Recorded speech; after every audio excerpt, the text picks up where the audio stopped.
Hello বন্ধুরা, আমি Sudip and welcome to filmy detect. এখন কথা বলবো নতুন রিলিজ করা বাংলা সিনেমা রাস নিয়ে, যার পরিচালনা করেছেন তথাগত মুখার্জি।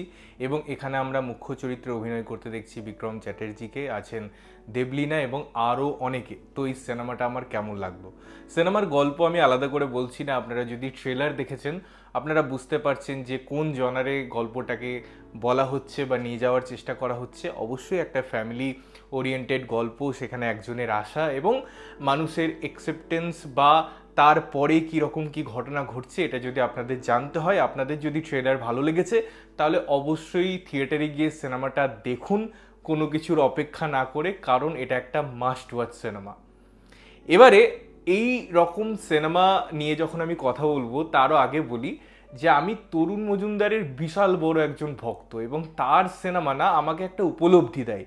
তিনি যেভাবে এই যে মধ্যবিত্ত বা বাঙালি আনাকে বা তাদের কালচারকে তার সিনেমার মধ্যে ফুটিয়ে উঠিয়েছিলেন, তো সেই জিনিসটা আমাকে খুব আকৃষ্ট করে। তার যে কোনো সিনেমা আপনি তুলে দেখবেন সেই রিচনেসটা আছে, সেই ফ্লেভারগুলো আছে। এবং যখন আমি এই সিনেমা টিজার ট্রেলার দেখেছিলাম আমাকে ওই জোনে নিয়ে গেছিল। আমি কালকে ফেসবুকে একটা রিলস ক্রিয়েট করেছিলাম যেখানে ভালোবাসার অনেক নাম সিনেমার একটা সিকোয়েন্স, একটা গানের সিকোয়েন্স, একটা রবীন্দ্রসঙ্গীতের সিকোয়েন্স আমি দিয়েছিলাম এবং তার সাথে এই রাজ সিনেমার একটা সিন বা একটা গান আমি পুট করেছিলাম, দুটোকে মিলিয়েছিলাম। তার দুটো রিজন ছিল।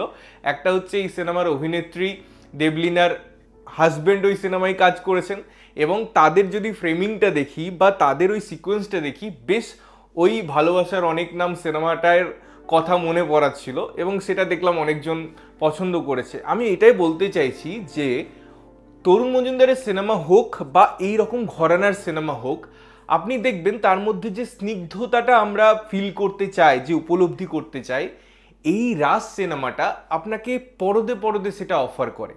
এই সিনেমাটা আপনি যখন দেখবেন আপনার মাথায় অনেকগুলো সিনেমার নাম অটোমেটিকলি চলে আসবে। আপনি যদি পিতৃভূমি দেখেছেন, আপনি যদি আলো সিনেমা দেখেছেন, চাঁদের বাড়ি সিনেমা দেখেছেন বা কখনো এই ঘরানাগুলোকে এক্সপ্লোর করেছেন, আপনার কাছে অটোমেটিক সেই সিনেমার নামগুলো আসবে। এবং এই সিনেমাটা কিন্তু আপনাকে সেই স্পেসটাও দেয় যে আপনার ওই সিনগুলো তার সাথে রিলেট করা এবং ছোটবেলায় ফিরে যাওয়া, কেন সিনেমার নাম রাস হয়েছে, কেন এই ছোট ছোট জিনিসগুলোকে আপনার মধ্যে দেওয়ার ইচ্ছা বা চেষ্টা করেছেন পরিচালক, সমস্ত জিনিসটা সিনেমাটা ইটসেলফ ডেসক্রাইব করে।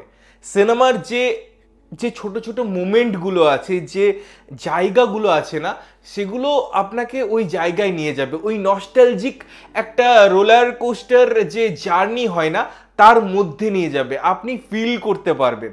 ইনফ্যাক্ট এই সিনেমা যখন এন্ডিং হবে, এই সিনেমাটা কিন্তু ছোট সিনেমার কোনো ব্যাখ্যা দেয় না যে শেষ হয়ে হইল না শেষ, বাট এই সিনেমাটা আপনাকে একটা তৃপ্তি দেয়, আপনাকে একটা স্নিগ্ধ আবহ দেয়। অডিও ভিজুয়ালের মধ্যে আপনাকে ওই যে রোমহর্ষক ব্যাপারটা থাকে, সেটা শুধুমাত্র থ্রিলার নয়, এই যে একটা ফ্যামিলি জোনে একটা সিনেমা তৈরি করা যায়, এটা কখনোই একটা কিন্তু বড় পর্দার সিরিয়াল নয়, এটা বড় পর্দার সিনেমা।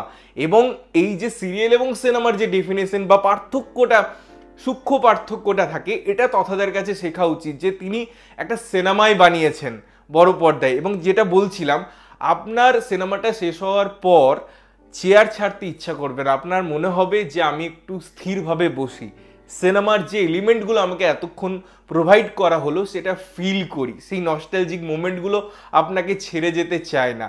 সিনেমার যে লেয়ারগুলো আছে, যে স্টেজিংগুলো আছে, যে ভাবগুলো আছে, অনবদ্য। নেক্সট এই সিনেমার পজিটিভ পয়েন্ট হচ্ছে সিনেমার পারফরমেন্স, মানে দুর্দান্ত। তথাদার সিনেমার মধ্যে না এটা আছে যে তিনি অনেক দিন ধরে সিনেমায় লোকজনদেরকে ইনভলভ করে রাখেন, তার ফলে ওই লোকগুলো না ক্যারেক্টার হয়ে ওঠে। বিক্রম চ্যাটার্জির সাথে তথাদার কখনো পারিয়া দেখছেন আপনি, সেখানে একটা আলাদা জোনের সিনেমা, কখনো আবার বিক্রম চ্যাটার্জি এসে পড়ে সূর্য করছে, কখনো অমর সঙ্গী করছে, কখনো দুর্গাপুর জাংশন করছে। তো তার এবছর এতগুলো কাজ, সিনেমাগুলো হয়তো আগে হয়েছে, কিন্তু একজন তার ক্রাফট কতটা ভালো করলে প্রত্যেকটা লেয়ারে তার ক্যারেক্টারগুলোকে বোঝাতে পারে সেটা কিন্তু এস্টাবলিশ করতে পেরেছেন বিক্রম চ্যাটার্জি। এবং আমার মনে হয় one of the finest actor হয়ে উঠেছে রিসেন্ট বাংলা সিনেমার ক্ষেত্রে, তার কাজ চুজ করার মাধ্যমে এবং সেই কাজের মধ্যে ইনভলভ হওয়ার মাধ্যমে। অপূর্ব লেগেছে বিক্রমকে, তার থ্রোয়িং, তার ইমোশন, তার মধ্যে যে যে এলিমেন্টগুলো দরকার, কখনো তার মধ্যে ইমোশন কাজ করছে, কখনো ওই যে জলের ফোয়ারা, যে জিনিসগুলোর মধ্যে নিয়ে গেছেন পরিচালক এবং সেটা ক্যারেক্টার হিসাবে বিক্রম দা অ্যাডপ্ট করেছে, সেটা দেখবার মতো। দেবলীনা আমি এক্সপেক্ট করিনি যে এত সুন্দর লাগবে, কি সুন্দর মানিয়েছে। তার চরিত্রটাও স্পেস পায়, চরিত্রটার অনেকগুলো জায়গা থাকে গঠনমূলক এবং সেই জায়গায় কিন্তু সে খুব ভালো ডেলিভারি করেছে। ইনফ্যাক্ট প্রত্যেকটা ক্যারেক্টার, আপনি অনির্বাণ চক্রবর্তীকে দেখুন, তার স্পেসে সে কি দারুণ কাজ করে বেরিয়ে যাচ্ছে। আপনি অনুসয়া ম্যাডামকে দেখুন, তার জায়গায় কিভাবে তিনি নিজেকে ক্যারি করছে। আমি আরেকজনের কথা ইনফ্যাক্ট বলতে চাই, সে হচ্ছে দেবাশিস। আগে অনেকগুলো কাজ করেছে এবং এই সিনেমাতেও আমি দেখলাম যে কি ভালো কাজ করে বেরিয়ে গেছে। জাস্ট তাকে আমার মনে হয় এদের মতো অ্যাক্টরকে আরও ইন্ডাস্ট্রি সুযোগ দেওয়া উচিত এবং তথাদাকে থ্যাংক ইউ যে সে এরকম ক্যারেক্টারদের সুযোগ দিচ্ছে, এরকম অভিনেতাদের সুযোগ দিচ্ছে যারা অন্তত নিজেদেরকে ফোটাতে পারছে, ভালোভাবে স্ক্রিনে নিয়ে আসছে, সিনেমায় নিজের জায়গা তৈরি করছে। এরপরে যে জিনিসটা নিয়ে কথা বলবো সেটা হচ্ছে এর টেকনিক্যালিটিস। কি দারুণ ফ্রেমিং।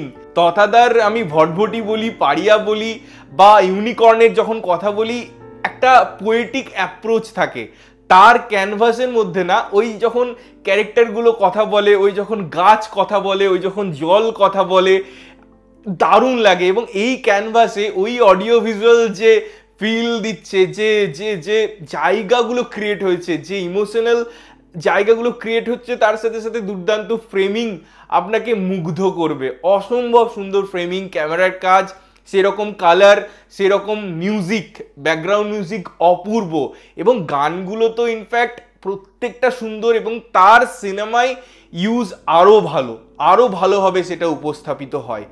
এই স্ক্রিন প্লে আপনাকে টাইট করে এঙ্গেজ করে রাখবে, আপনাকে ওই জার্নিটায়, নস্টালজিয়াটায় নিয়ে যাবে, ছোটবেলায় নিয়ে যাবে। আপনার কোথাও গিয়ে মনে হবে যে গ্রাম্যতা আছে, গ্রামের বাড়ির সেই ফিল আছে।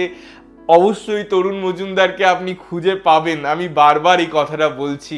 তো দারুণ লেগেছে। এবং তথাদা, আমি যদি পরিচালক হিসাবে কথা বলি, ব্রিলিয়েন্ট। মানে তথাদা তো অনেক রকম জনরাই কাজ করছে, অনেকগুলো কাজ আমি দেখছি, অনেক দিন থেকে ফলো করছি। আমার মনে হয় হ্যাটস অফ, এতগুলো জনরাই কাজ করে আবার এরকম একটা ফ্যামিলি ওরিয়েন্টেড গল্প, সেই নস্টালজিয়া ক্রিয়েট করা, সেরকম ফ্রেম প্রদান করা, সেরকম এলিমেন্ট ইউজ করা, দারুণ কাজ করেছে তথাদা, দারুণ। আমি মুগ্ধ হয়ে গেছি সিনেমাটা দেখে।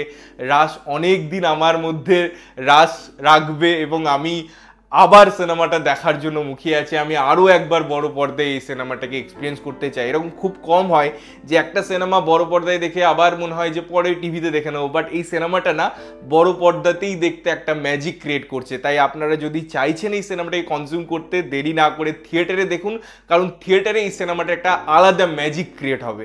আর যদি আপনারা অলরেডি দেখে নিয়েছেন, অবশ্যই কমেন্ট করে জানাবেন যে কেমন লাগলো। ততক্ষণের জন্য ভালো থাকবেন, সুস্থ থাকবেন এবং সবসময় ভালো জিনিস দেখবেন। চ্যানেলটা যদি প্রথমবার দেখছেন, লাইক, কমেন্ট, শেয়ার করতে হবে, সাবস্ক্রাইব করতে হবে যাতে প্রত্যেকটা নোটিফিকেশন আপনাদের কাছে পৌঁছায়। দেখা হচ্ছে অন্য কোনো ভিডিওতে, ততক্ষণের জন্য টাটা।